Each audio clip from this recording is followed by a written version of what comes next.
بسم اللہ الرحمن الرحیم۔ ملفوظات حضرت مسیح موعود 7 اپریل 1908 بمقام قادیان دارالامان۔ حضرت اقدس نے امریکن سیاح کو مخاطب کرتے ہوئے ارشاد فرمایا، انسان کا یہ کام نہیں کہ وہ خدا بن جاوے، تو پھر اسے ایسے نمونے کیوں دیے جاتے ہیں؟ جب کسی کو کوئی نمونہ دیا جاتا ہے تو اس سے نمونہ دینے والے کا یہ منشا ہوتا ہے کہ اس نمونے کے رنگ میں رنگین ہونے کی کوشش کی جاوے، اور پھر وہ اس شخص کی طاقت میں بھی ہوتا ہے کہ اس نمونے کے مطابق ترقی کر سکے۔ خدا جو فطرت انسانی کا خالق ہے اور اسے انسانی قوا کے متعلق پورا علم ہے، اور کہ اس نے انسانی قوا میں یہ مادہ ہی نہیں رکھا کہ خدا بھی بن سکے، تو پھر کیوں اس نے ایسی سری غلطی کھائی کہ جس کام کے کرنے کی طاقت ہی انسان کو نہیں دی، اس کام کے کرنے کے واسطے اسے مجبور کیا جاتا؟ کیا یہ ظلم سری نہ ہوگا؟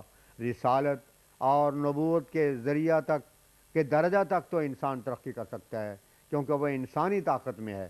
پس اگر حضرت عیسیٰ خدا تھے تو ان کا آنا ہی لا حاصل ٹھہرتا ہے، اگر ان کو نبی اور رسول مانا جاوے تو بے شک مفید ثابت ہوتا ہے۔ پھر اس میں خدا تعالیٰ کے بھی حدق اور بے ادبی لازم آتی ہے۔ گویا خدا نے بخل کیا کہ اپنی تجلیات کا مظہر صرف ایک شخص کو ٹھہرایا اور اپنے فیوز کو صرف حضرت عیسیٰ تک ہی محدود کر دیا۔ غور تو کرو، اگر کسی بادشاہ کی رعایا صرف ایک فرد واحد ہی ہو تو کیا اس میں بادشاہ کی تعریف ہے یا حدق ہے؟ اگر یہ کہا جاوے کہ بادشاہ کا فیض اور انعام صرف ایک خاص نفس واحد تک ہی محدود ہے تو پھر اس میں اس بادشاہ کی کیا بڑائی ہوگی؟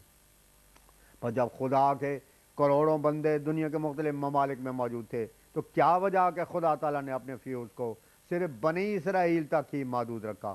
دیکھو، بند پانی بھی آخرکار گندا ہو جاتا ہے، اور کیچڑ کی صحبت سے اس میں ایک قسم کا تعفن پیدا ہو جاتا ہے، تو پھر خدا کے اوپر ایسا بہتان باندھنا کہ اس کے فیوز اور برکات صرف ایک قوم تک ہی محدود اور بند ہیں، خدا کی شان کی حد تک اور بے ادبی ہے۔ حضرت عیسیٰ کے خدا بنانے میں کیا فائدہ اور ان کی شان میں ترقی کیا، بلکہ الٹی اس میں تو ان کی حد تک اور کثر شان ہے۔ مرضی اس میں ہے کہ جو کام وہ کرتے تھے وہ کام کیے جاویں، اور ان کی تعلیم پر عمل درآمد کر کے اچھا نمونہ دکھانے کے ذریعہ دکھایا جاوے کہ وہ خود اعلیٰ قسم کے انسان تھے، اور ان کے انفاس میں تزکیہ کا اثر اور تعلیم اعلیٰ درجے تک ترقی کرنے کی طاقت موجود تھی۔ زبانی تعریف کرنے میں غلو کرنے سے کیا فائدہ؟ کیا ان کی تعلیم کا اثر اسی زمانے تک محدود تھا یا اب بھی ہے؟ اور اگر ہے تو کہاں اور کس ملک میں؟ افسوس آتا ہے اگر عیسیٰ اب آ جائیں تو وہ تو اس قوم کو پہچان بھی نہ سکیں۔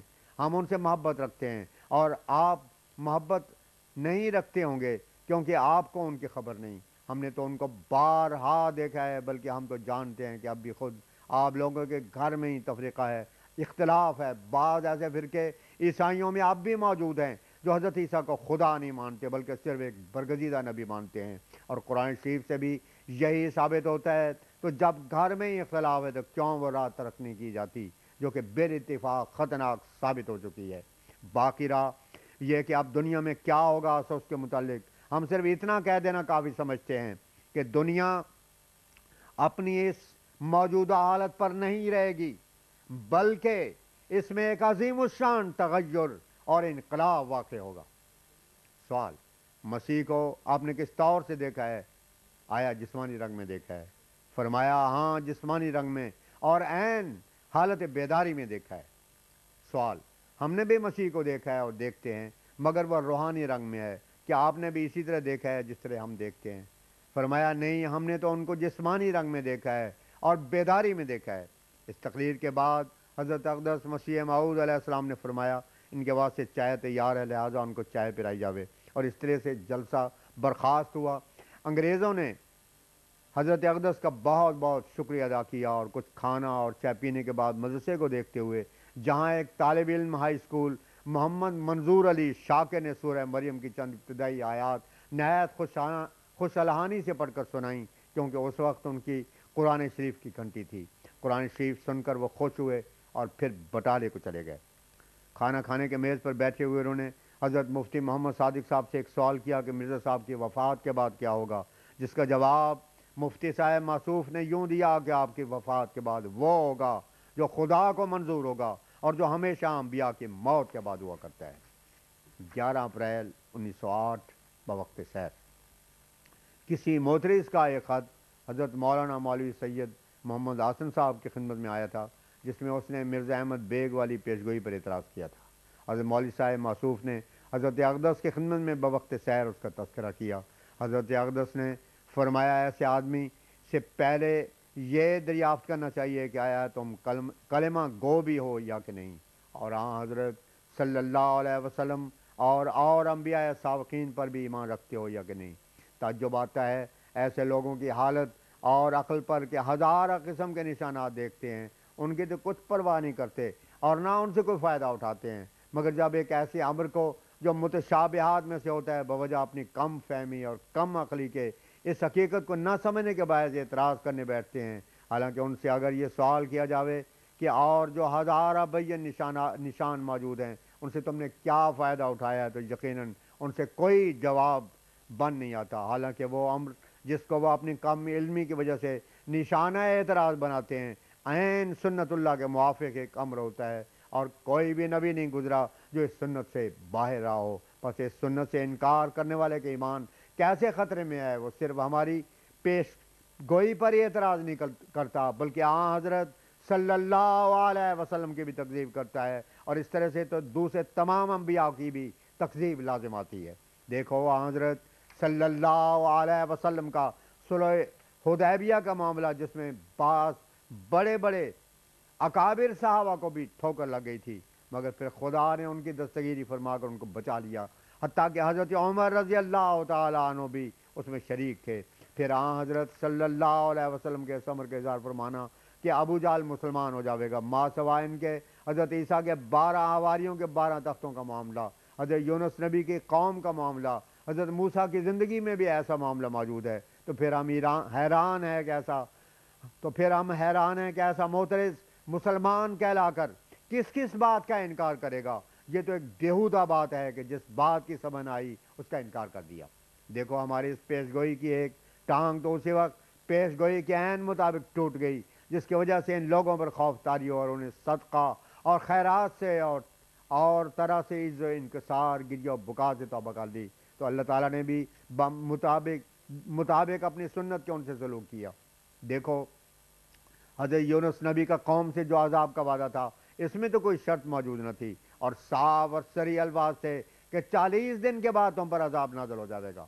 پر جب ایک غیر مشروط اور قطعی پیشگوئی کا توبہ اور اضطراب اور گریہ و بکا سے ٹل جانا سنت اللہ کے مطابق ہے، تو پھر مشروط پیشگوئی پر کیوں اعتراض کیا جاتا ہے، جس میں صاف یہ الفاظ موجود ہیں توبی فإن البلاء علی عاقبک۔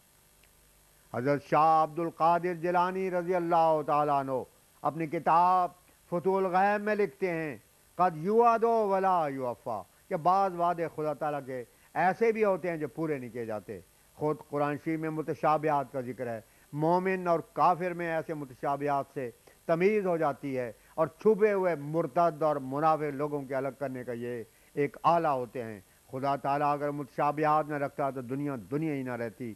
منافق کا قاعدہ ہے کہ اس کو دریا بہتا ہوا نظر نہیں آتا اور وہ اس سے فائدہ نہیں اٹھاتا، بلکہ خز و خاشاک کی طرف جھک جاتا ہے اور مرتد ہو جاتا ہے۔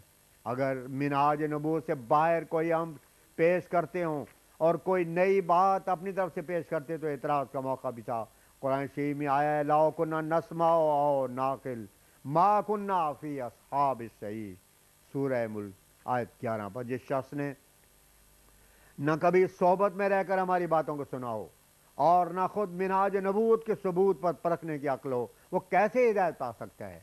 دیکھو موجودہ زمانے میں خدا نے اتنی کثرت سے زبردست نشانات کا ذخیرہ جمع کر دیا ہے اور ایسے اسباب مہیا کر دیے ہیں کہ اگر 1,00,000 نبی بھی ان نشانات سے اپنی نبوت کا ثبوت کرنا چاہے تو کر سکے، کیونکہ اس وقت نہ تو ایسی ضرورتیں تھیں اور نہ ہی ایسے ذرائع و اسباب مہیا تھے۔ دیکھو اگر انبیاء کے بعثت کے ساتھ ہی بڑے بڑے زبردست نشانات اور کھلے کھلے معجزات دکھا دیے جائے کریں تو پھر ایمان ہی نہیں رہ سکتا، بلکہ وہ تو عرفان ہو جاتا ہے، اور پھر اس میں انسان کو ثواب اور مدارج کے حصول کی کوئی وجہ ہی نہیں رہتی۔ اگر ابتدائی میں کھلی کھلی کامیابیاں اور وضوحات ہو جائیں تو سب سے پہلے انبیاء علیہ السلام کے ساتھ ہونے والے بدمعاش اور فاسق فاجر لوگ ہی ہوتے، اور صادق اور کاذب اور مخلص اور منافق میں تمیز کی کوئی راہ باقی نہ رہ جاتی، اور نعوذ باللہ اس طرح سے تو امان اٹھ جاتی۔ دیکھو حضرت ابو بکر صدیق رضی اللہ تعالی عنہ نے حضرت صلی اللہ علیہ وسلم کو فراست صحیحہ اور نور ایمان سے پہچان لیا تھا۔ کیا انہوں نے کوئی معجزہ مانگا تھا؟ ہرگز نہیں، بلکہ صرف حضرت صلی اللہ علیہ وسلم کی زندگی کے ابتدائی واقعات ہی سے آپ کے صدق دعویٰ کو بڑی قوت اور استقلال سے قبول کر لیا۔ صوفیاء نے لکھا ہے کہ جو شخص کسی شیخ یا رسول اور نبی کے بعد خلیفہ ہونے والا ہوتا ہے تو سب سے پہلے خدا کی طرف سے اس کے دل میں حق ڈالا جاتا ہے، جبکہ رسول یا مشائخ وقت وفات پاتے ہیں تو دنیا پر ایک زلزلہ آ جاتا ہے، اور وہ ایک بہت ہی خطرناک وقت ہوتا ہے، مگر خدا تعالیٰ کسی خلیفہ کے ذریعے اس کو مٹاتا ہے، اور پھر گویا صبر کا اثر نو اس خلیفہ کے ذریعے اصلاح و استحکام ہوتا ہے۔ حضرت صلی اللہ علیہ وسلم نے کیوں اپنے بعد خلیفہ مقرر نہ کیا؟ اس میں بھی یہی بات تھا کہ آپ کو خوب علم تھا کہ اللہ تعالیٰ خود خلیفہ مقرر فرمائے گا، کیونکہ یہ خدا کا ہی کام ہے اور خدا کے انتخاب میں نقص نہیں۔ چنانچہ اللہ تعالیٰ نے حضرت ابو بکر صدیق رضی اللہ تعالیٰ عنہ کے اس کام کے واسطے خلیفہ بنایا، اور سب سے اول حق انہی کے دل میں ڈالا۔ حضرت مولانا المکرم سید محمد حسن صاحب نے عرض کیا کہ حضور کے اعلام میں بھی تو یہی مضمون ہے، الحمدللہ الذی جعلک المسیح ابن مریم، اور آیت استخلاف میں بھی اللہ تعالیٰ نے اسناد لیستخلفن اور ولا یمکنن کی اپنی طرف ہی فرمائی ہے، نہ کہ رسول کی طرف۔ اس پر حضرت اقدس مسیح موعود علیہ السلام نے فرمایا، ایک الہام میں اللہ تعالیٰ نے ہمارا نام بھی شیخ رکھا ہے، انت شیخ المسیح الذی لا یضاع وقتہ، اور ایک اور الہام میں یوں آیا ہے کہ مثل کا درن لا یضاع۔ ان علامات سے ہماری کامیابی کا بین ثبوت ملتا ہے۔